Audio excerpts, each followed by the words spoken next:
अगली खबर एमपी के हाट पीपल्या से आ रही है, जहां बता दें आपको पूर्व कैबिनेट मंत्री और पूर्व सांसद सज्जन सिंह वर्मा ने नगर हाट पीपल्या का दौरा किया। बिहार चुनाव के नतीजों पर कटाक्ष करते हुए कहा, साम दाम दंड भेद व छल कपट से जीता चुनाव की लोकतंत्र की हत्या है। जिसमें उन्होंने कांग्रेस कार्यकर्ताओं और कांग्रेस पार्षदों से मुलाकात की। मुलाकात के बाद पूर्व कैबिनेट मंत्री सज्जन सिंह वर्मा ने पत्रकारों से चर्चा की, जिसमें उन्होंने बिहार चुनाव परिणाम तथा कांग्रेस के केंद्रीय नेतृत्व परिवर्तन की बात कर पत्रकारों के जवाब दिए। संवाददाता करीम खान की हम रिपोर्ट। तो विपक्ष में बैठे हैं पूरे देश में। हमने बिहार की चुनाव की हार को स्वीकार किया है। साम दाम दंड भेद और छल और कपट भारतीय जनता पार्टी नरेंद्र मोदी, इन्होंने ये समझ लीजिए कि पूरे लोकतंत्र को कब्जा कर लिया।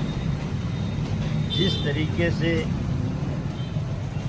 SIR का काम चल रहा है, जिस तरह बिहार में SIR का काम हुआ, लेकिन एक एक व्यक्ति ने कई जगह वोट डाले। मध्य प्रदेश में SIR का काम आरंभ हो गया 4 तारीख से। मैं समझता हूँ कि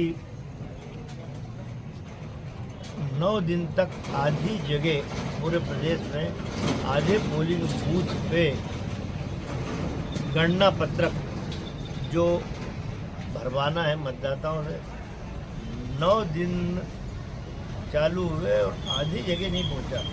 मतलब ये इसलिए हो रहा है कि जो दलित बस्तियां हैं, अनुसूचित जाति जनजाति की जो अल्पसंख्यक बस्तियां हैं, जो मजदूरों की बस्तियां हैं, जो लोग कांग्रेस में आस्था रखते हैं, उनके नाम कम से कम मतदाता सूची में आए।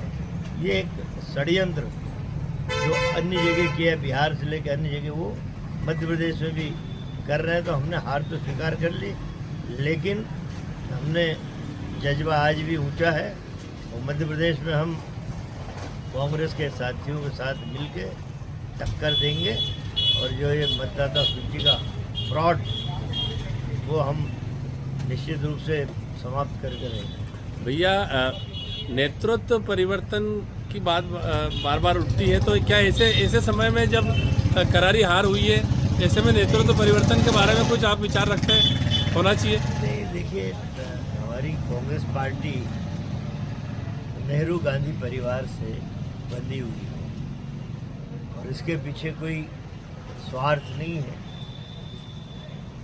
कोई अन्य कारण नहीं है। इसके पीछे सीधा सा कारण है कि नेहरू गांधी परिवार ने इस देश को स्वतंत्रता के संग्राम में उन्होंने अपनी आहुति दी और हमें स्वतंत्रता की सांसें दिलाई।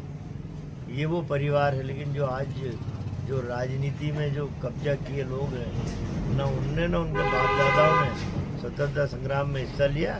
तो हमारे नेहरू गांधी खानदान ने आज़ादी के पहले और जब आज़ादी मिल गई उसके बाद भी बलिदान का इतिहास लिखा है। तो हम मानसिक रूप से उनसे बंधे हैं। तो नेतृत्व परिवर्तन की मैं नहीं समझता आवश्यकता।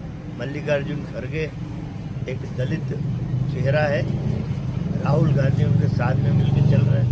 तो एक युवा और एक बुजुर्ग, दोनों का कॉम्बिनेशन अच्छा है।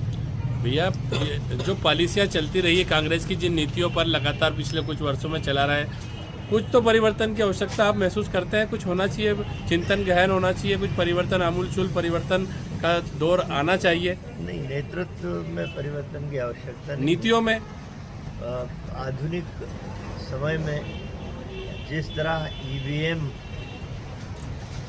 और सोशल मीडिया जिस तरीके से पूरे देश में छाया हुआ है, हमें परिवर्तन की तरफ बढ़ना पड़ेगा। लेकिन एक बात मैं बता दूं, सोशल मीडिया पे पूरे देश के अंदर आप उठा के देख लीजिए, जितने खराब शब्दों का इस्तेमाल नरेंद्र मोदी के लिए इस देश के युवा कर रहे हैं, आप आश्चर्यचकित रह जाएंगे। ये विश्व में कहीं भी उन शब्दों का इस्तेमाल नहीं जो नरेंद्र मोदी के खिलाफ युवा का आक्रोश है। लेकिन मशीनों में EVM की जादूगरी है वो युवा वोट कहाँ डालता, कहाँ चला। जी सर, बहुत बहुत बहुत धन्यवाद।